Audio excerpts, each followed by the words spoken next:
Hi, folks. This is Don Meisner with the North Country Fishing Report. You know, as I talk to people that have been out fishing the St. Lawrence River, and remember, we have such wonderful, big, huge, giant bass out there. But every person that I talk to that comes in, that doesn't come in first in a tournament, the story that they tell is, oh, gosh, I had on the one that would have won me the tournament, but it got off. And you hear that over. I hooked 2 or 3 really big ones, but they got off.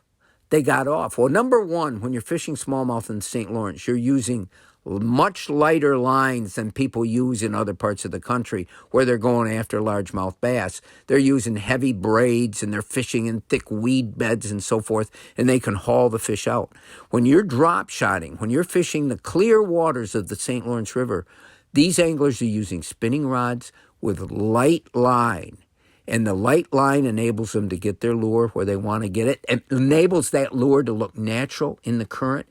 And it enables them to trick the fish because they're not going to see all that heavy-duty stuff on the line. But smallmouth bass are unique.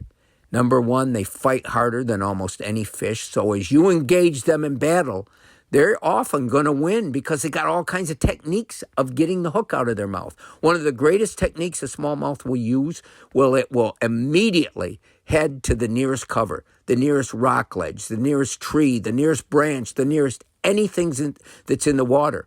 And in the St. Lawrence River, that's a lot of rocks. And they know just how to use them. They know how to rub your line on those rocks. They know how to nudge their head against the rock and cause that hook to come out. And you might think that the things I'm saying are sort of an exaggeration. It isn't.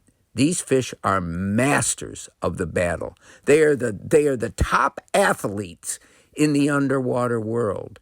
And it's something that I find really, really amazing. And I hear all these people talk and say, gee, I lost this big one. I can tell you the times this summer that I went down the Grass River that is nothing like the St. Lawrence. And I'm engaging in smallmouth bass that are much smaller, nothing like those in the St. Lawrence. And I've had times where I've hooked 5, 6, 7, 8, 10 fish in a row and lost every one of them because they beat me. They were able to get that hook out of their mouth. Another thing a smallmouth will do, as soon as you hook it, it has a sense of where that line originates, and it'll head right at you. It's super fast speed. You can't reel fast enough to keep up. So therefore, your line is slack. You're not really getting the hook into their mouth.